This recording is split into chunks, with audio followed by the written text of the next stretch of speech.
L'épandage de produits liquides est une activité importante pour de nombreux professionnels. Dans un objectif d'assurer un travail rapide et de qualité, les constructeurs proposent de nombreuses solutions afin d'être toujours plus efficaces. Avec ce documentaire, je vous propose un tour d'horizon des différentes solutions d'équipement retenues par certains professionnels.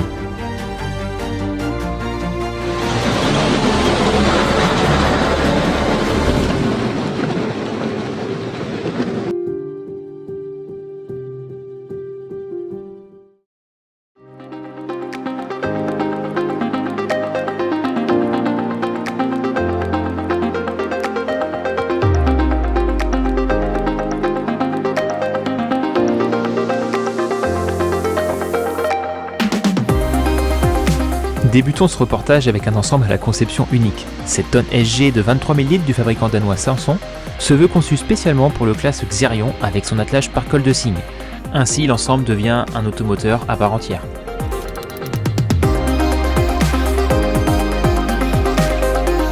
Généralement, il est assez rare de connaître les valeurs réelles des lisiers.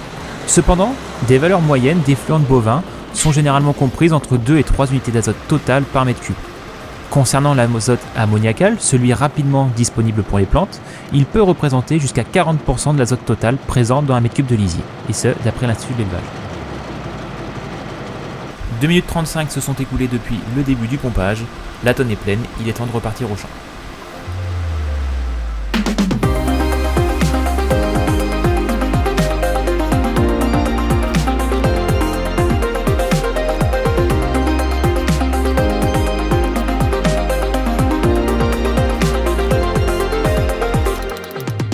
Concernant l'équipement d'épandage, cette rampe à patins Bomec de 24 mètres assure une dépose du lisier directement sur le sol au travers la couche herbacée. Cette dépose en douceur limite le contact du lisier avec l'atmosphère, ce qui minimise les pertes d'azote ammoniacal par volatilisation.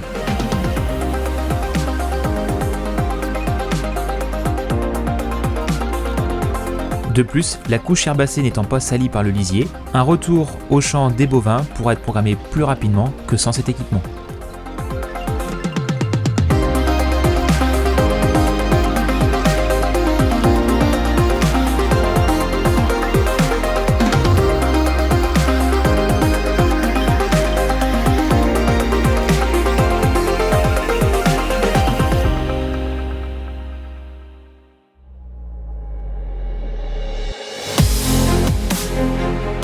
Et bien maintenant direction le centre-Bretagne pour retrouver un ensemble made in Germany. Bien souvent, la présence de 3 essieux sur une tonne à lisier nous laisse imaginer des capacités de chargement qui vont au-delà des 24 mètres cubes. Or, cette citerne KTR Cum dispose d'un volume de chargement de 22 mètres cubes.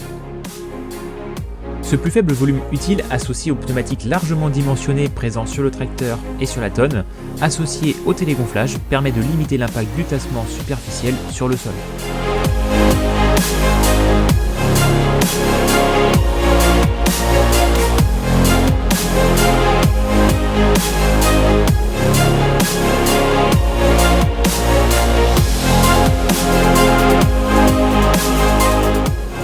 Cum fait partie des constructeurs qui n'ont pas choisi de travailler avec une pression-dépression de la cuve. Ainsi, le chargement est réalisé par une pompe centrifuge en bout de bras ou bien à l'aide d'une pompe à lobe Vogelsang lors du chargement par cône.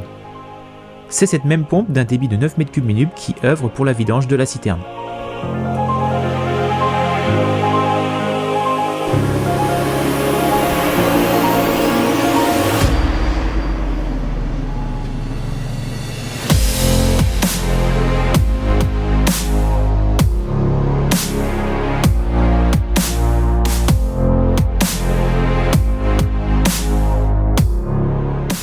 Ici, pour l'injection du lisier dans le sol, la tonne est équipée de son propre déchômeur à disque. Avec cette combinaison, le lisier est enfoui dans les premiers centimètres du sol. Avec cette localisation, toute perte d'azote ammoniacal par évaporation est évitée. Ainsi, l'azote est disponible directement pour le maïs dès le début de son cycle.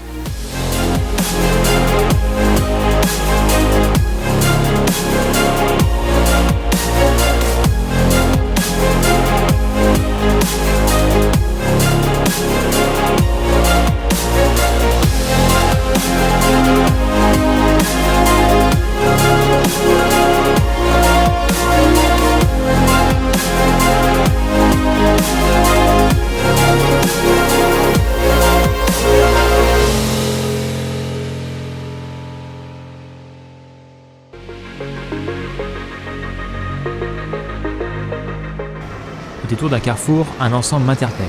Une tonalisier bleue. Cette marque AP, originaire du Danemark, est arrivée en France en 2020. Son fonctionnement se caractérise par l'utilisation uniquement de pompes centrifuges pour son remplissage et sa vidange. Cela rend la tonne très efficace. Cependant, elle ne dispose d'aucun équipement permettant de générer du vide d'air, ce qui serait indispensable pour un remplissage par cône.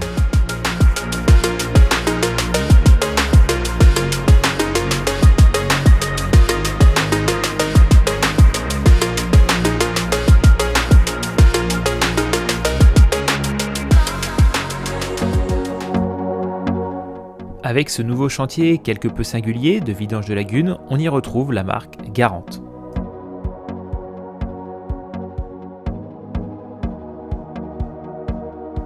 Destinée à la vidange de lagunes, cette citerne se caractérise par le choix d'équipements simples et efficaces. On remarquera notamment l'utilisation d'une buse palette pour l'épandage. Si cet équipement est aujourd'hui devenu obsolète, il n'est toutefois pas interdit. Pour les produits faiblement chargés en azote, l'épandage par buse reste une solution pertinente. Pour ces eaux, la teneur en azote est très faible, donc pas de pollution gazeuse à l'horizon. De plus, la présence de nombreux corps étrangers rend l'utilisation d'équipements d'enfouissement quasi impossible.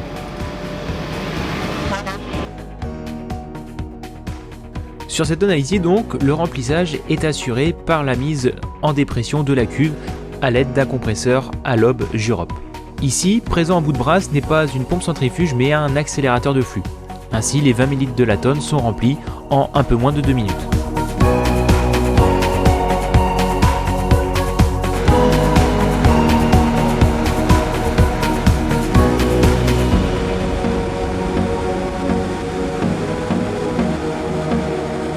Une seconde tonalisier Garant est également présente. Toutefois, celle-ci dispose d'un compresseur uniquement pour assurer le gavage de la pompe centrifuge qui ensuite prend le relais pour le remplissage de la tonne. La pompe centrifuge permet, elle, d'obtenir une pression en sortie plus importante, ce qui est nécessaire pour alimenter correctement les équipements d'épandage de grande largeur, notamment les rampes pendillards.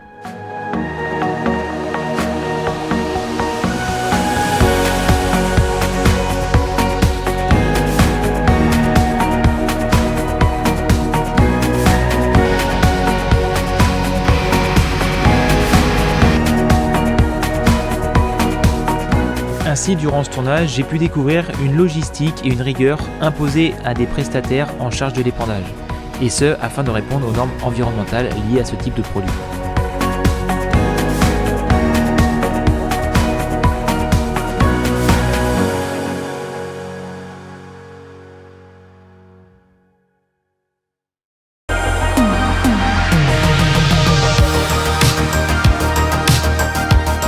Avec des volumes toujours plus importants à épandre, liés notamment aux structures de méthanisation, les réflexions sur la logistique d'épandage aboutissent à des chantiers souvent décomposés. C'est ainsi que l'automoteur s'impose comme une solution pertinente. C'est le cas pour ce Holmer Terra Variant 435. Puissance, maniabilité sont les arguments indiscutables de cette machine de 435 chevaux, avec un poids total en charge de seulement 33 tonnes. Équipé de pneus de 900 mm de large, gonflés à 1,6 bar, cela représente une pression au sol de 1,5 kg par cm². L'automoteur se veut de conception robuste, il est donc facile de travailler en profondeur pour en faire le digestat, là où les racines en auront autant besoin durant leur développement. Avec ce véhicule, et à condition d'avoir la logistique de transport adaptée, les 80 m3 épandus par heure sont facilement atteignables.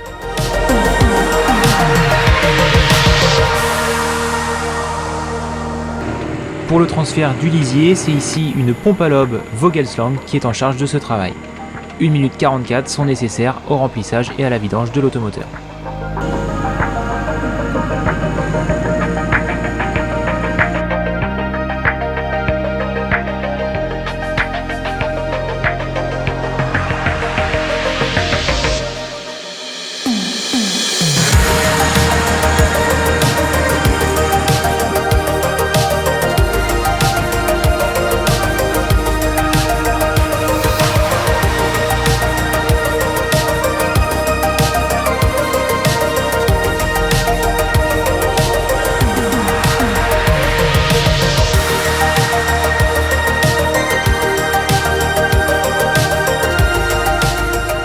dernières images marquent la fin de ce documentaire. Merci de l'avoir regardé. Je vous invite bien sûr à vous abonner à la chaîne si ce n'est pas le cas, à mettre un j'aime à la vidéo, à la partager et je vous dis à très bientôt. Enjoy!